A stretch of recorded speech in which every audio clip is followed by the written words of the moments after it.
pardon, des poteaux en béton qui prennent le relais. Pierre Blériot-Niemek, qu'est-ce qu'il faut comprendre? Mais Viviane, vous n'étiez pas né. Moi-même, j'étais dans ma prime enfance, de pasteur pareil.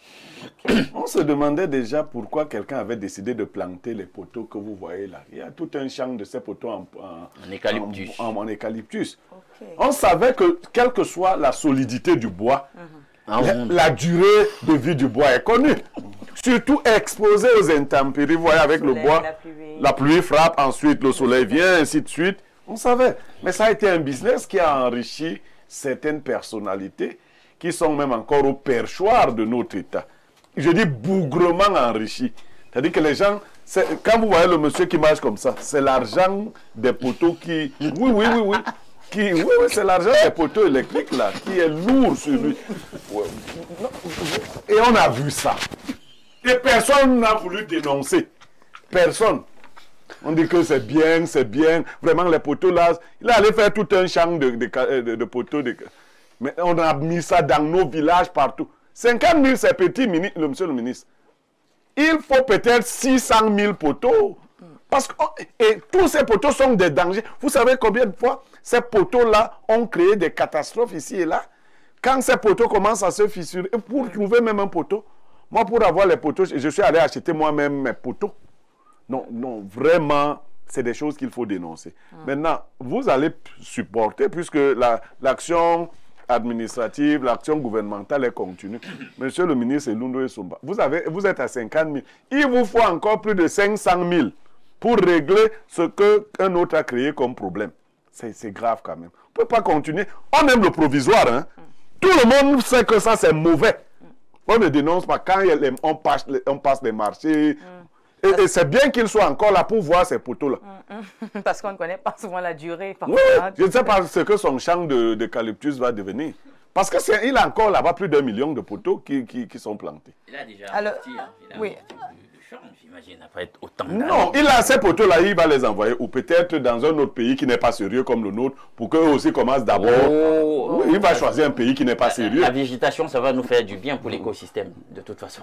C'est le côté positif, mais en tout cas, voilà. Alors, très chers téléspectateurs, allons-y avec cette autre information triste. On va peut-être nous proposer à nouveau ces images concernant cet accident, ce drame survenu dans la nuit sur l'axe Yaoundé Douala. Je l'ai tantôt annoncé. On parle donc d'un accident de circulation avec ce gros porteur, hein, voilà, ce bus d'une agence que je préfère ne pas citer, ce matin, qui aurait percuté un autre véhicule garé, voilà, un autre camion garé, ayant causé donc la mort des citoyens camerounais et bien sûr plusieurs blessés. On a quelques images là qui parlent d'elles-mêmes.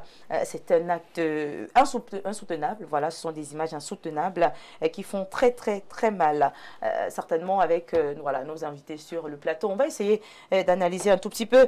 Alors, Pierre Blériot-Niemek, un accident de plus sur nos routes. Nos routes sont accidentogènes. Oui. C'est-à-dire? C'est-à-dire qu'elles sont génératrices d'accidents. Quand un véhicule est en panne, il reste sur nos routes. Quelquefois, il n'y a même pas de signalisation. Vous voyez ça? Nos routes ne sont pas éclairées. Il y a des chauffeurs aussi qui n'ont pas les phares ou qui roulent à plein phare lorsqu'il ne le faut pas. Donc, nos routes ne sont pas de bonnes routes. Et notre circulation n'est pas bien encadrée.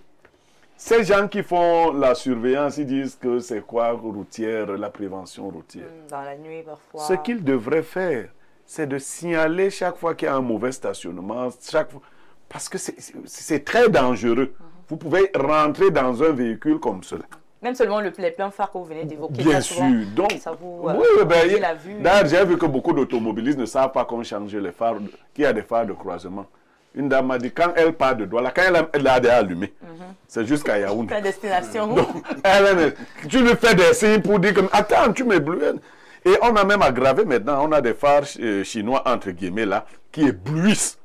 Et chaque automobiliste tente d'avoir, d'ailleurs même les gars des motos, là, chacun tente d'avoir ses... Il y a aussi les klaxons. Les klaxons et tout ça. Donc, nous devons travailler à la vraie sécurité routière. Pas aux arnaques qu'on trouve là. Les gens sont dans les carrefours, dans les brousses avec les serpents, peuvent même les morts. Il faut élaguer. Et les routes, elles sont exiguës. Elles sont petites, les petites routes comme ça. Je ne sais pas comment on peut appeler les petites routes comme ça. Donc, les gros porteurs et autres. Ils se croisent parfois. Maintenant, les chauffeurs des agences, parlons-en, ne se reposent pas suffisamment. Ils sont surexploités, mal payés, distraits. Quelques-uns prennent même les liqueurs et les drogues pour conduire. Oui. Parce que une route comme Douala-Yaoundé ou Douala-Yaoundé-Kribi, si vous l'avez faite en aller, vous devez vous reposer. Il y en a qui la font en aller-retour le même jour. Non, 2 fois par jour. Aller-retour. Oui, oui, il y a le départ de la nuit. C'est encore le même qui est programmé. C'est vrai que c'est quand même énorme. Hein. Oui, mais on considère qu'on doit vous utiliser au maximum. Vous faites 3 jours de travail avant d'aller vous reposer. Et les pauvres passagers qui ne sont même pas au courant. Même s'ils sont au courant, vous connaissez les Camerounais. Le chauffeur dont vous dites qu'il s'arrête, les gens dans le cas vous disent ce n'est pas ta voiture. Qui nous amène d'abord. Nous on est pressés. Vous dites que ce type est en train de sommeiller, qu'il gare. Il y a des gens qui vous disent qu'on n'a pas les mêmes problèmes. Wow. Voilà, donc voilà, on a quand même un peu cette inconscience de certains citoyens camerounais qui ne se rendent pas compte que la vie, rien ne vaut la vie. Et donc voilà, ce matin on parle donc encore de pertes en vies humaines à Landouk. Excusez-moi. Vous savez, il y a 4 facteurs en réalité qui expliquent les accidents sur nos routes. Il y a les causes humaines, c'est-à-dire qu'il faut déjà voir avec le chauffeur lui-même, les personnes avec qui le chauffeur interagit. Il y a des gens très indisciplinés qui en arrivent là à avoir des joutes verbales avec le chauffeur pendant qu'il est en train de conduire. Ça, c'est d'une irresponsabilité indescriptible. Il faut laisser le chauffeur concentré sur sa tâche. Il y a des gens qui distraient le chauffeur, etc. Et il se trouve même que dans le cas d'espèce, pour ce qui nous a été soumis, il se pourrait que ce soit dans le créneau en question que nous sommes. C'est-à-dire que l'accident aurait été causé par quelqu'un qui a passé le temps un tout petit peu à agacer le chauffeur. Et puis, ça a joué sur sa concentration au moment où il entrait dans la zone où il y avait l'obstacle. Donc, il y a ça. Donc, il y a les causes humaines, il faut le dire.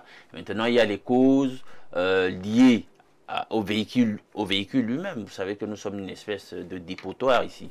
L'état de nos véhicules, est-ce qu'on a vraiment des véhicules en état? En anecdote, comme ça, quand j'étais encore au secondaire, je sais qu'on avait une série de véhicules là pour les transports en commun. Sur les longs trajets, c'était des cars Saviem. Faut voir combien d'années d'abord les Français ont roulé avec cette histoire. Là-bas, c'était des cars de marque Renault, les Saviem là. Les Français eux-mêmes d'abord ont roulé combien de temps avec avant de nous envoyer ça. Mais c'est comme Pierre Blérieux l'a dit, comment est-ce qu'un véhicule en panne reste garé quand même sur la route au point de causer un accident? Au-delà même des mauvais stationnements, il y a même d'abord les problèmes de visite technique sur l'état même du véhicule. Quand l'état est corrompu, on a un système qui fonctionne sur la corruption. Les gens viennent, ils délivrent des faux visas au niveau des visites techniques. Vous avez un véhicule qui n'est pas en bon état, mais on le laisse circuler parce qu'on a monnayé, etc., etc. Et puis les défaillances se font ressentir par la suite et puis ça orchestre des accidents. Maintenant, il y a les points aussi sur lesquels Blérieux a insisté là, c'est-à-dire que les routes sans signalisation, les routes totalement cabossées, etc. Je suis surpris là, on m'a dit quelque part même qu'il y a une ministre qui a dit qu'elle ne voit pas, en tout cas, elle ne voit pas un certain nombre de choses dans la cité au moment où elle passe. Je ne sais pas comment elle fait pour... Non, c'est un ministre. C'est un ministre qui a dit ça. Voilà. C'est un homme. Voilà. Comment il fait pour voir ça? Lui ne voit pas ça de chez lui jusqu'à son bureau et en aller-retour. Comment il fait pour ne pas voir ça? C'est le ministre Momo, Jean de Dieu. Et on constate quand même que là, maintenant, c'est chose surprenante. Je n'avais jamais vu ça avant. Dieu sait que je suis quand même à Yaoundé depuis longtemps, ou alors j'ai fréquenté Yaoundé sur une longue période. Là maintenant, sur des axes inimaginables, nous avons des nids de poules, etc., de gros creux, même jusqu'au centre-ville de Yaoundé, c'est incroyable. Donc vous voyez que avec un tel état de route, nos routes deviennent accidentogènes, voilà. Donc il faut faire attention. les gens, forcément, ne font pas attention dans un contexte où les gens aiment boire, parce que moi, je vais pas prendre des gants pour parler de ça. Les Camerounais aiment être en état d'ébriété, ils prennent des drogues, etc., etc. Et ça joue sur la lucidité. Vraiment, la conduite, c'est pas pour des gens qui sont en état d'ébriété, qui ne sont pas en possession de tous leurs moyens sur le plan psychique. Donc, ça crée des problèmes. D'accord, merci. Merci. Et quand on voit quand même les images, n'est-ce pas, de cet accident-là, ça prouve quand même que le véhicule qui roulait peut-être à tombeau vert, roulait à vive allure. On ne pourrait pas seulement parler toujours de l'état des routes. Même la façon, justement, de conduire peut également causer ce genre d'accident. La preuve, mon père. Oui, tout à fait. Je pense que c'est l'ensemble du système de transport qui doit être revisité ici au Cameroun. Je voyage sur cet axe une fois par semaine et je peux vous dire que quand vous prenez un bus, et surtout quand vous voyagez de nuit, vous avez l'impression que les deux bus vont se toucher. Donc ça fait vraiment peur. Donc il y a tout un ensemble de choses. Et les pouvoirs publics doivent faire leur travail. On se pose la question, les péages qui sont faits, ça entraîne quand même pas mal de sous. Pourquoi est-ce qu'on ne peut pas éclairer nos rues? Pourquoi on ne peut pas faire des autoroutes? Pourquoi on se pose pas mal de questions là-dessus. Mais aussi, il y a la discipline que doivent avoir les usagers de la route. On s'en fout éperdument. Vous voyez, les gens font du n'importe quoi. Je pense que c'est l'ensemble du système qu'il faut revisiter. Ce n'est pas seulement de faire la répression comme font, n'est-ce pas, les agents qui sont sur la rue là. Moi, je dis on les envoie juste pour prendre de l'argent. Moi, je ne les vois pas être en train de faire réellement leur travail.